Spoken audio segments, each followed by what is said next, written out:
magandang tanghali po mga kabayan. Sugod din naman po ang pong team. Mainit ngayon mga kabayan. Kahapon makalimlim. Ngayon bumawi na naman ang kalangitan. Uminit. Kaya ingat-ingat tayo. Lalo na sa may high blood, may hika. No, bawal magbilad sa direct ng araw. Baka bigla tayong himatayin. Okay? So meron na naman tayong pupuntahan ngayon. Sa tanghaling ito, nandito pa rin po tayo sa gitna ng kabukiran.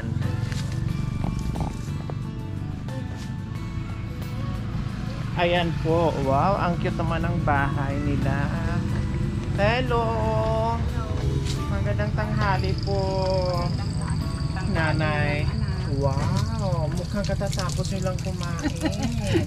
Ang sarap naman ng ulam nyo. Inabraw.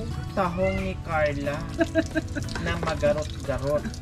No, paborito ko po yan kahit bawal sa akin. Pero kumakain pa rin ako ng tahong kasi ang sarap niyan.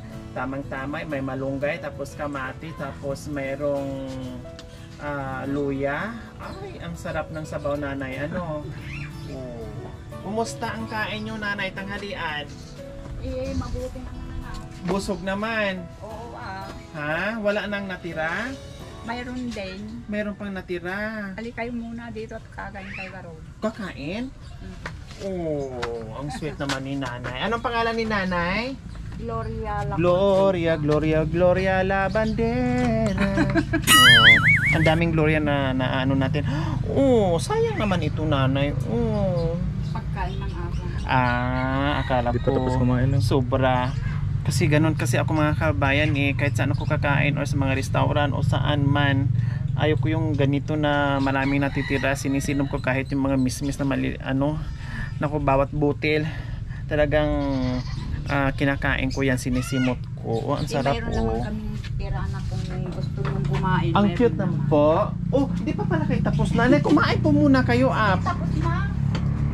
Kasi nasaan po si tatay? Andun o. Sino kasama niyo po dito sa bahay? Kasi yung anak ko, ayan ang bahay ko na. Dito na kumakain pag nakaluto na kami. Wow, ang cute naman dito. Oh, tingnan mo, ang linis ng lutuan ni nanay. Oh, di ba? Kapiranggot yung bahay. Simpleng bahay pero ang linis. Pati yung organized. Pati yung mga lutuan. Wow, ang sarap nito. Oh, tingnan ko nga to. Ay, ang sarap. Merong hipon. Tapos ang linis ng kaldero ni nanay. O diba? Tapos meron pang tahong. Oh. Tapos may banga ko sa Bisaya. Ang sarap niyan. Diba? Ang sarap niyan. Oh, may ganyan kami antik na, nakalimutan ko lang bitbitin nandoon sa amin, galing pa sa lula namin yun. Diyos ko, nakalimutan ko. Wow, ang sarap naman. So, Nanay Gloria, mukhang nagtatagay kayo, Nanay Gloria. Kasi yung manugang ko nagtatrabaho sa Maynila. Tapos po, umuwi. Dinalhan kayo ng inumin. Hindi, anak, wala nang karga yan. Wala nang karga. Paglalagyan ng suka. Inasulina na nila. Kahit yung malaking kaldero ni nanay, ayun napakalinis pa rin. Ganyan mo mahalata yung taong malinis sa bahay. Kaldero, malinis. Talagang kahit yung ginagamit nila ay kahoy o uling. No? Pero ang tiyaga nilang mag-is-is ng kaldero, mag-kiss-kiss ng kaldero. O diba? Kahit wala nang hawakan, pero ang katawan, napakalinis. Makinis pa sa mukha ko. Diba? Napakalinis ni nanay sa bahay. Ako'y natutuwa. May-ari ng bahay. Nanay, kumusta po, nanay? Ang buhay-buhay natin. Mahirap nga na.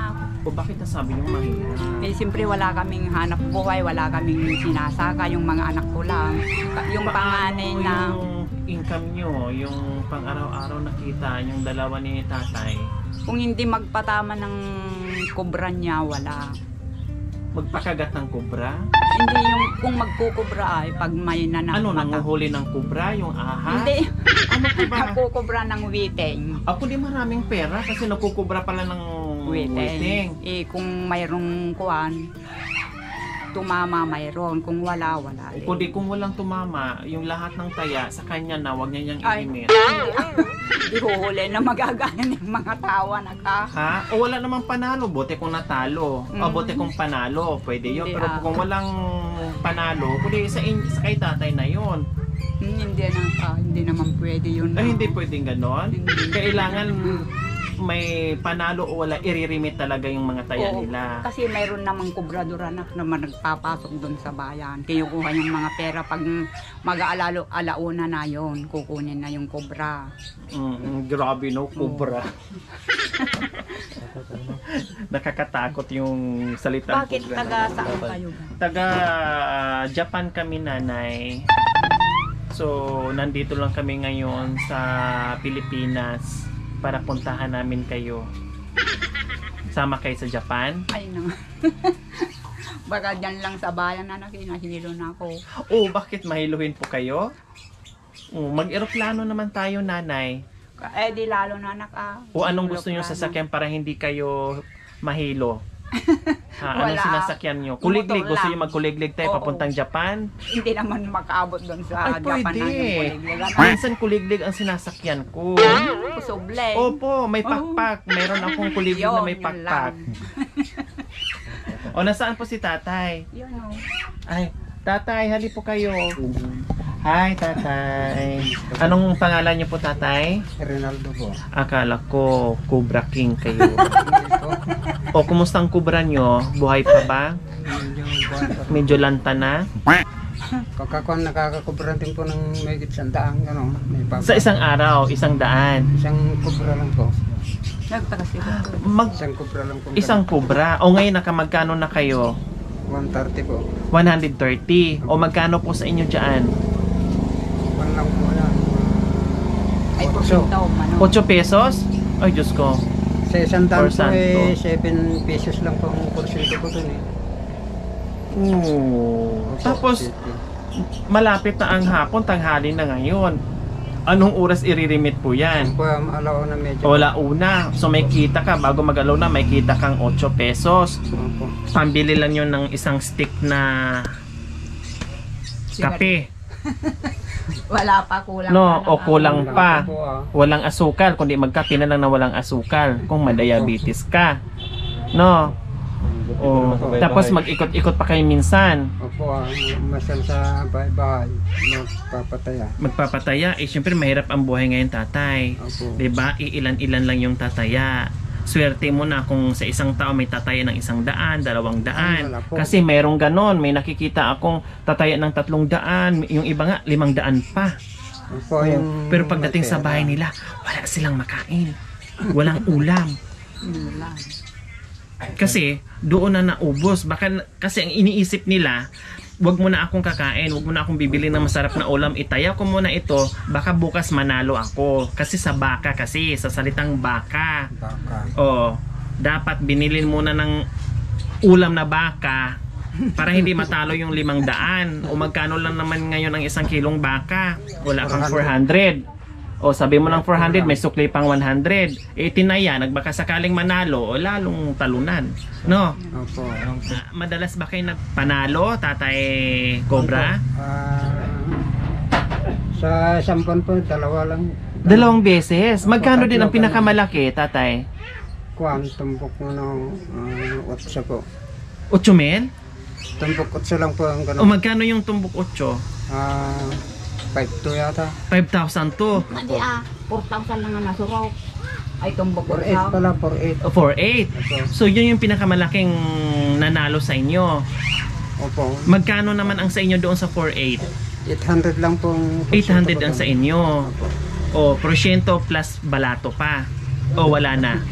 Meron din po pagka binigyan pa akong 100 gano'n. Oh, pero Balato. hindi madalas. Hindi po madalas ang panalo. Sa isang buwan, 1 beses o 2 beses. Opo. Talagang meron sa isang buwan. Meron din po sa pagka kung kan mamalasing ka, wala pa. Wala pang panalo po. Bibihira lang. Hira. Yung 8 pesos nyo, kumusta? Tinataya nyo din? Ganon? Siyempre pagka may anonsyo po, tataya. Tataya. So nananalo din kayo mismo sa sarili nyo. Opo, paminsan-minsan.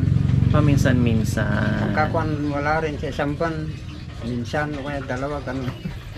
Pero Mahirap po sa palagay nyo, Tatay Cobra, yung mga tumataya sa inyo, saan mas malaki yung panalo o mas malaki yung talo? Yung talo anak ko. tumama. Kung Mas marami yung natatalo kaysa sa mga nananalo. Opo. Oh, ibig sabihin, taya pa rin silang ng taya kahit alam nila sa sarili nila na mas malaki yung talo nila kaysa sa panalo. Lugi sila. Kasi po kung nagpapakasakali po sila. Oh, kaya nga yung baka ibili na ng karning baka para sure. Pero nyo po, sabi nyo mas marami yung talo kaysa sa panalo. Ibig sabihin, halimbawa, kung ako ay tumataya sa inyo, suki na kita. Isang taon akong tumataya sa inyo, pero hindi naman ako nananalo. After 5 years, saka ako manalo, kung di wala na. Wala rin Kung po, inipon ko yon, naka 1 milyon na ako. Di ba? Okay, sige. Wow! Ang galing naman ito, naalala ko naman meron din kami nito nung ako'y nasa bundok. Ayan, ito, panagkukudkod ng niyog. Ganyan. Tapos pawis na pawis ka. na interview dyan. Anong lugar to, nanay? Makatkatwit. Makatkatwit. Siguro mga tirahan ng mga ibon. Tweet. Pag sa gabi, dikit na dikit kayo. Pag sa araw naman. Hindi, kung yan na isang taon na hindi na kami nagkakahiga yung tatay mo, anak. Bakit? Bakit naman, tatay? Matanda na kami. Bakit kung matanda, hindi ba pwede magtabi? Bawal na ba? Hindi naman. Simple yung Sabi ni mga- Kuya sabi ni tatay kaya nga, pwede naman magtabi kahit wala yung isang bagay. Siyempre yung mga apo ko na ang tinatatabi ko na. Yung dalawa lang Bakit yung apo wala ko. na ba yung pagmamahal mo ni tatay? Mayroon naman. Meron naman, pero syempre wag alisin yung tabi-tabi sa gabi. Bakit hindi na ba kaya, tatay? Ha? Hindi na kaya pa o hindi na po? Ha? Kaya pa. Ayun naman pala. Cobra yan hindi nawawalan ng lakas yan, nanay. Hindi, joke lang po. Oo nga. Alam ko naman yung Nang- ano. Yung iba, nanay. Pero lang. Opo, yung iba, nanay, kahit Diyos ko, yung iba nga dyan, nakikita ko, nag-holding hands pa, pag naglalakad sila, laging katabi, laging kaakap. Ganon din, wag yung alisin yung pagmamahal nyo, yung init na pagmamahal yung dalawa. No. Mayroon kasi akong nabablog na iba, no. Yung ganyan na ginagawa nila, parang parang hindi na sila nagtatabi o kung kailan sila tumanda, saka pa sila naghihiwalay. Di ba? Kasi Kami naman nawawala na yung lambing nila sa isa't isa. Kami lang anak, ganyan lang. Basta hindi na, dito lang na humihiga yung matanda doon ako pila yung mga apo ko kasi walang kasama. Okay, pasok mga Rohilios.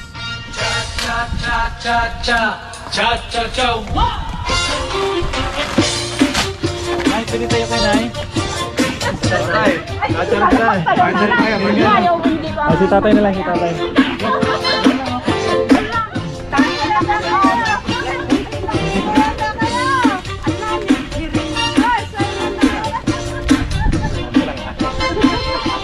Bago ka po tatay.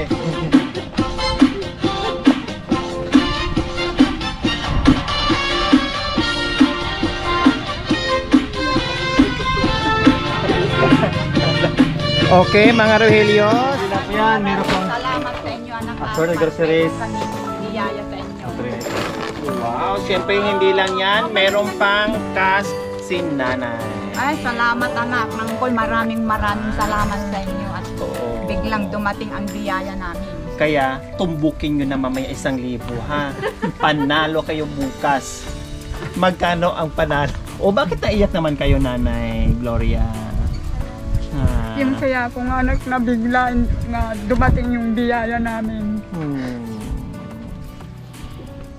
Maraming Diba? salamat. Kumakain lang si nanay kanina. Ulam niya ay ahong.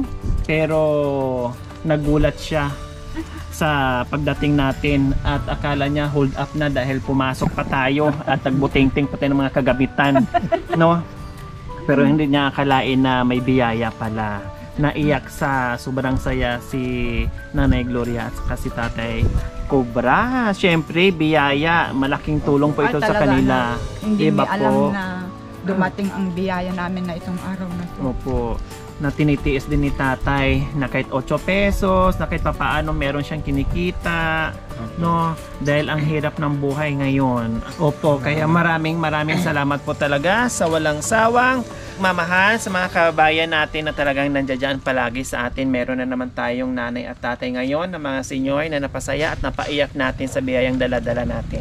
Kaya maraming salamat po sa walang sawang pagmamahal sa ating silent sponsor and Ma'am Isme, Ma'am Myrna and Sir Don from Texas, USA na taga Bogalion, Pangasinan, Tita Paz or Tiga Kwok from Hong Kong. Oo na naman talaga. Hindi namin akalain na dumating ngayon ang biyaya namin na dalawa.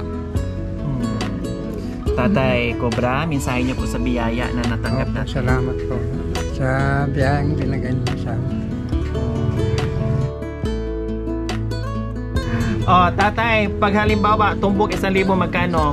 Ay, hindi namin itutumbok ito, anak. Okay, sige, dito na kami. Salamat.